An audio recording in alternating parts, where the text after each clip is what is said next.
Silakan Bang Hubung. Acara selanjutnya untuk acara ini itu ceramah yang akan disampaikan oleh Profesor Dr. Umar Suherman. Kepada yang terhormat kami persilakan. Dilanjutkan mungkin nanti Prof sambil ditutup dengan doa. Doa sama kok Pak Aceh.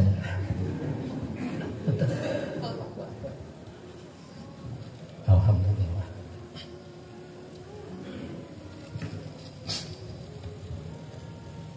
Waktu tersisa 5 menit. Oh jadi 5 menit saya bicara ya. Hah? Oh bukan? Oh, saya pikir langsung adzan itu lebih menarik ya. Bismillahirrahmanirrahim. Assalamualaikum warahmatullahi wabarakatuh.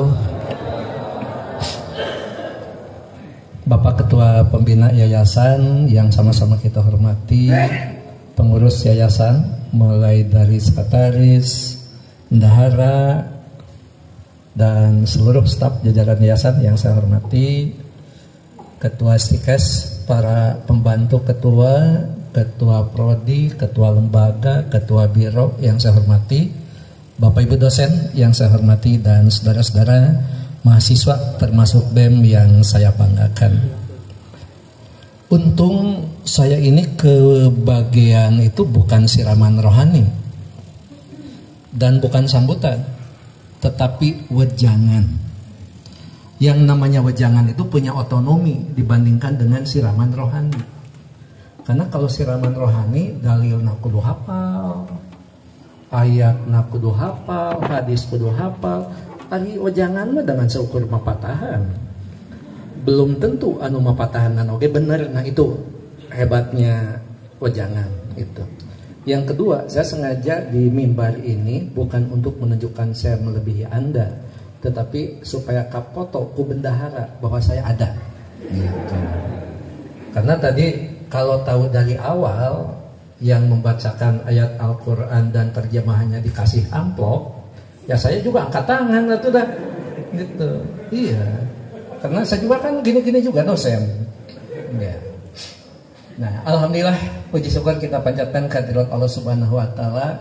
Saya bicara terakhir, jadi intinya ada sebuah nasihat Imam Syafi'i, ilmu itu bukan dihafal tapi yang bermanfaat.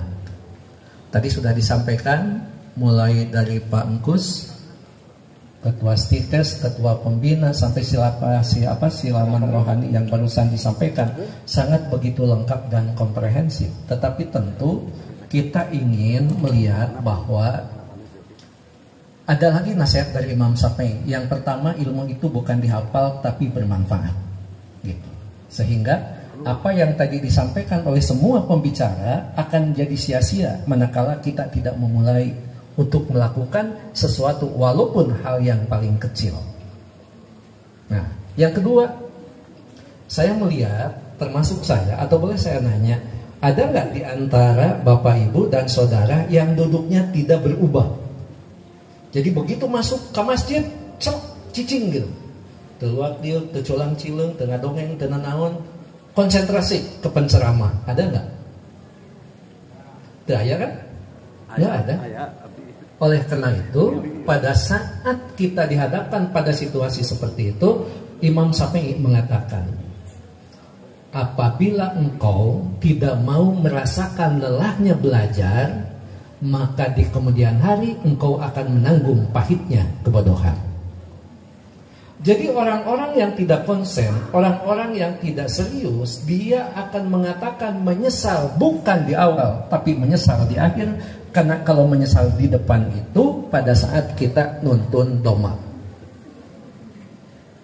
Ada orang Cikajang? Menyesal di depan itu apa? Nuntun doma. Kaduhung tihareup. Sebab ditubruk ku doma. Nah, itu menyesal yang di depan.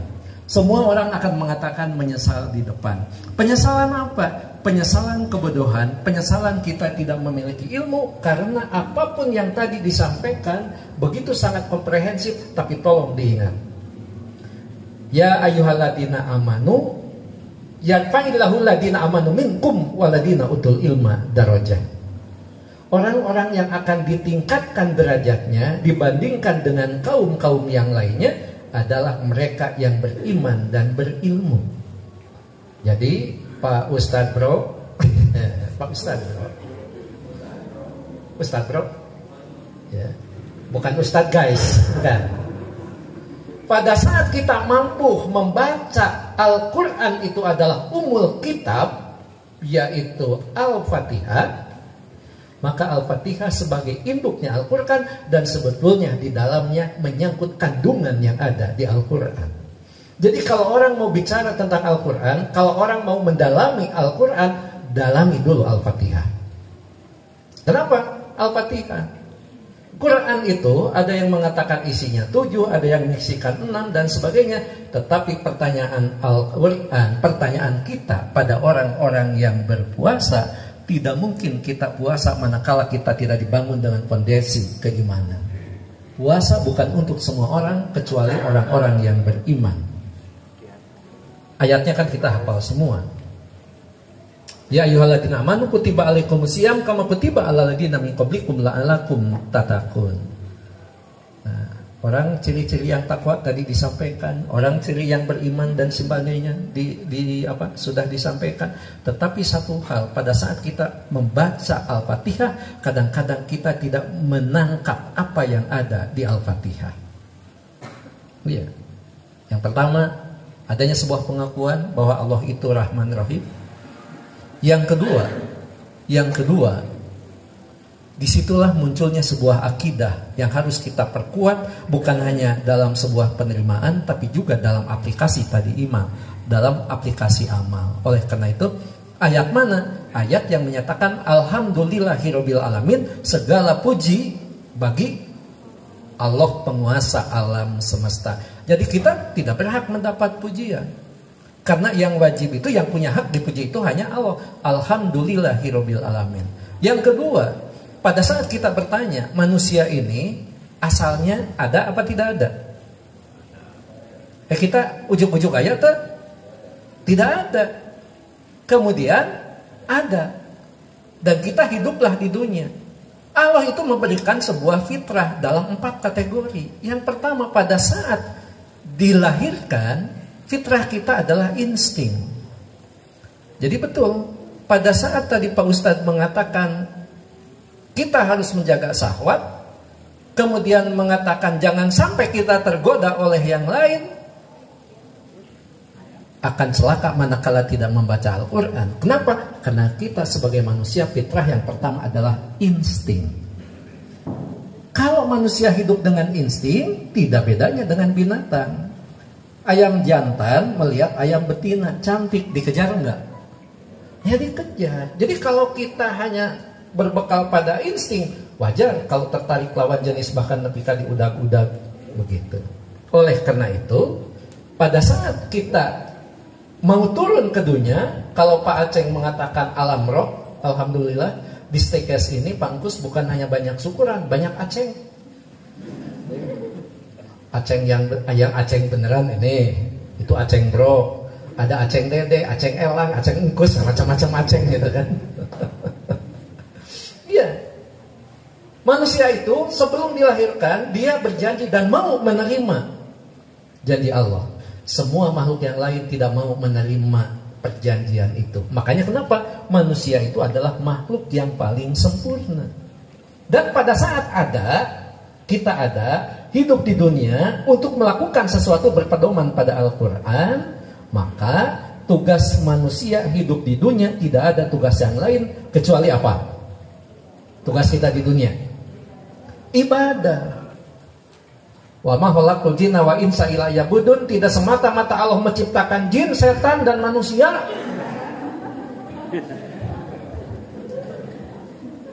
dibalik. Tidak semata-mata Allah menciptakan jin, setan dan manusia kecuali untuk beribadah. Gimana supaya ibadah jelas? Maka gunakan Al-Quran. Makanya kenapa di Al-Quran itu yang saya tangkap di 6 ayat itu ada 5 yang memberikan petunjuk pada kita. 1 berkaitan dengan akidah, keimanan. penerimaan kita terhadap kekuasaan Allah. Alhamdulillahirabbil alamin. Yang kedua, tugas kemanusiaan kita di dunia adalah ibadah. Iyyaka na'budu wa iyyaka nasta'in. Hati-hati, untung ini masjid itu tidak ada gang. Karena kalau kita jadi imam gehgeran itu gawat, apalagi di Sunda. Jadi ada cerita, kalau tadi punya cerita Pak Ketua Pembina termasuk Al Ustad, imam itu gehgeran baca surat Al-Fatihah, ternyata di luar ayat budak keur arulin mesat ngapung luhur jauh ka awang-awang. Ari pas dia baca sedang baca iyyaka na'budu wa iyyaka nasta'in. Aduh, jadi jadi nggak boleh gehgeran. Kepadamu aku beribadah dan kepadamu aku meminta tolong. Oleh karena itu, kenapa? Pada saat kita belajar, pada saat kita menuntut ilmu yang akan menempatkan kita memiliki derajat dari yang lain, tidak mungkin ilmu kita dapat dengan tiba-tiba, tidak mungkin ilmu kita dapat dengan ujuk-ujuk. Kalau bahasa kita sekarang ojol-ojol, tetapi membutuhkan perjuangan. Sama seperti kehidupan. Yang belum punya jodoh sebagai perempuan ingin mendapat laki-laki yang seperti apa yang ingin didapatkan nih? Anu kasep, anu beunghar, ya, anu kaya, anu bager. Tapi ternyata di dunia itu tidak begitu. Makanya dalam sebuah prinsip kehidupan, kenapa kebahagiaan yang dituju bukan kesenangan? Karena kalau kesenangan itu banyak ragamnya, tapi kalau kebahagiaan adanya di hati. Jangan-jangan orang teh bukan salah kita, bunghar, kaset, pelitnya, alhamdulillah. Sampai divideokan ku Pak Budi, orang-orang yang belum memberikan baju lebaran ke istrinya. Salah satunya tuh namanya teh Pak Budi. Uman teu kasebut. Aceng tak ayanya, tak aya malah aya aceng. Engkus dede pasti aya. Iya. Aya oge salah kita bager. Anu hiji mah apa? KTSM. Rek naon KTSM dari Pasar Baru ge sarua. Pakaian mah ujug-ujugna ge soe. Geus teu kudu jauh. Nu hiji mah henteu. Pak, pira ka Pasar Baru? Oh, Pasar Baru becek. Kamol. Bapak beli motor, rek naon motor saus-saus ke kahujanan. Beli mobil. Bapak cenah iraha urang teh rek nyieun imah. Naon nyieun? Capek-capek. Beli. Wis. Ditanya, iraha papa? Oke, mun boga duit. Pilih mending nu kasep beunghar tapi pelit. Atanapi nu bageun teu boga.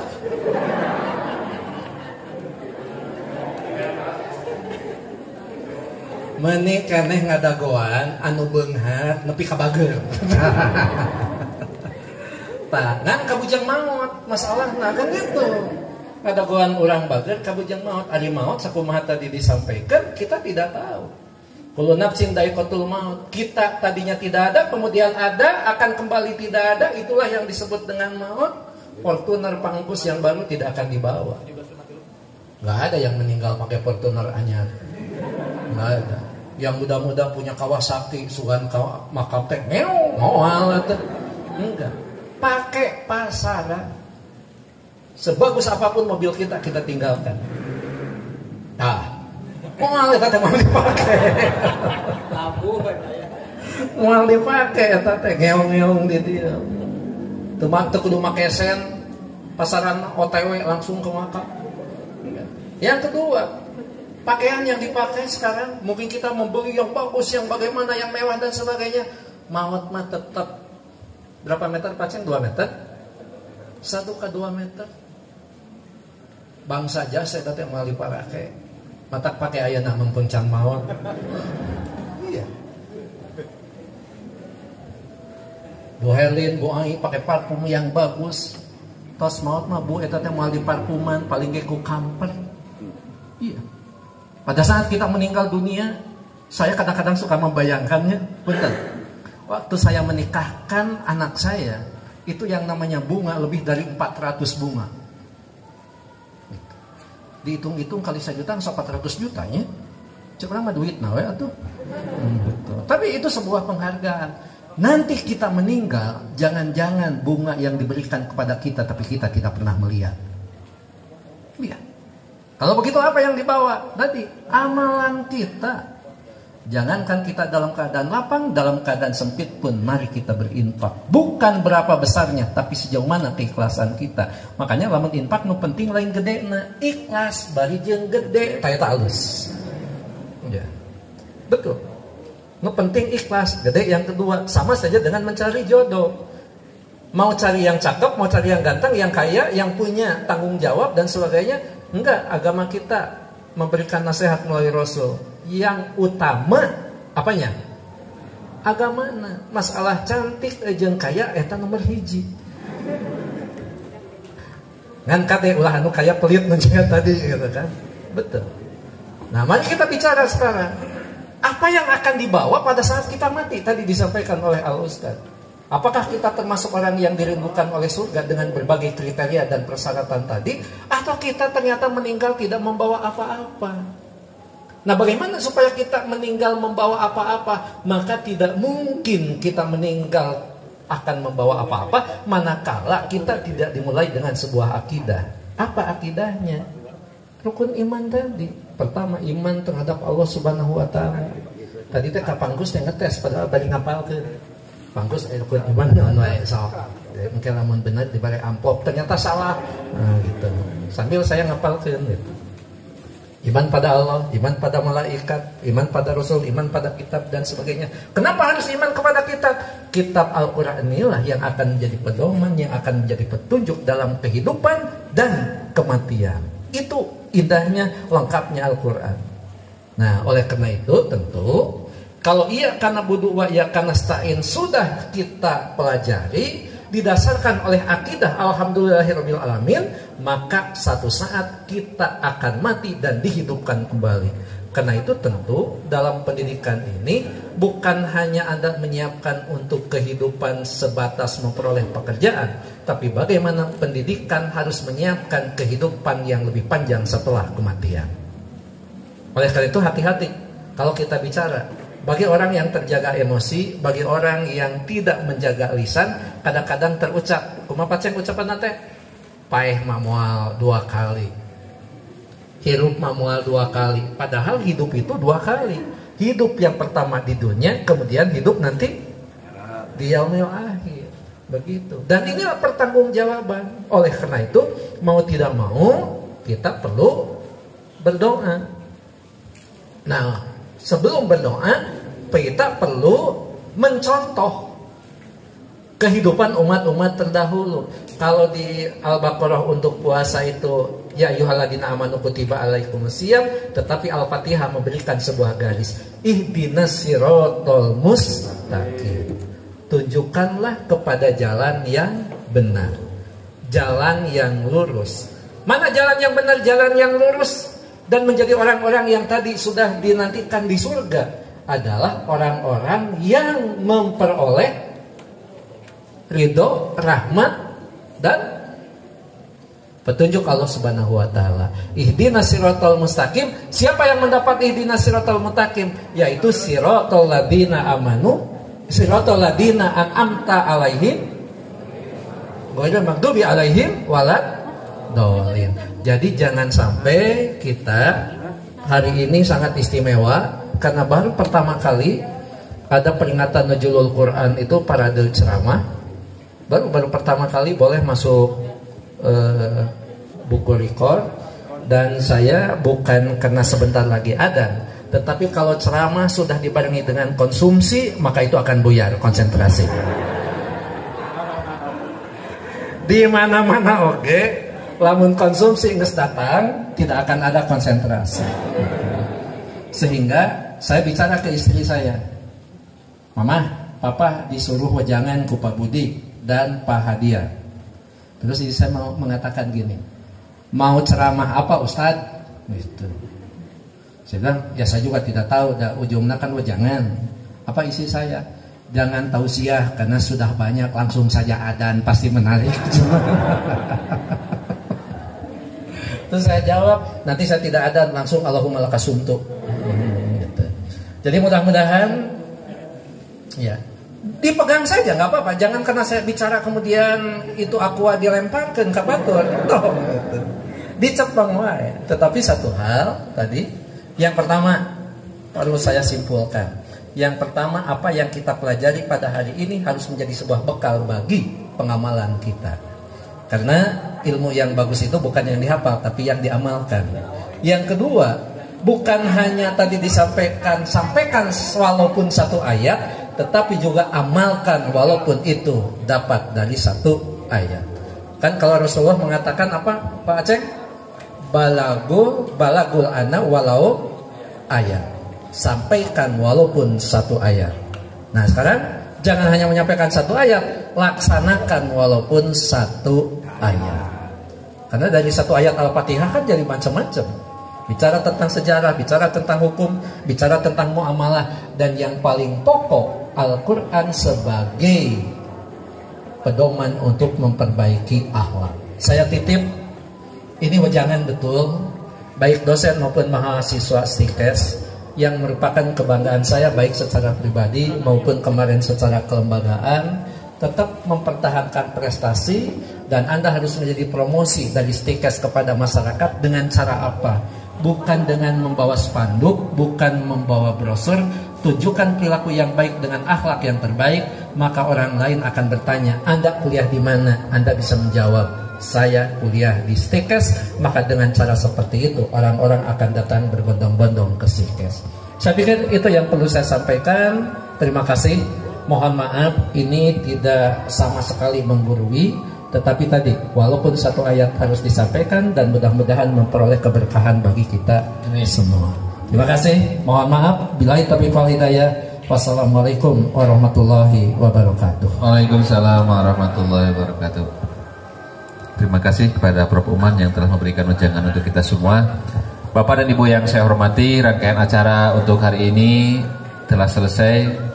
Untuk itu, marilah kita berdoa bersama-sama. Rabbana hab lana min azwajina wa dzurriyyatina qurrata a'yuni waj'alna lil muttaqina imama. Rabbana zalamna anfusana wa illam taghfir lana wa tarhamna lanakunanna minal khasirin. Rabbana atina fid dunya hasanah wa fil akhirati hasanah wa qina azabannar. Subhana rabbika rabbil izzati amma yasifun wa salamun alal mursalin walhamdulillahi rabbil alamin. Aqulu qauli hadza wa astaghfirullah li wa lakum. Wassalamualaikum warahmatullahi wabarakatuh. Mangga dilujeng buka. Nanti setelah buka kita sholat maghrib berjamaah. Enggak. Hmm? Oh, ya.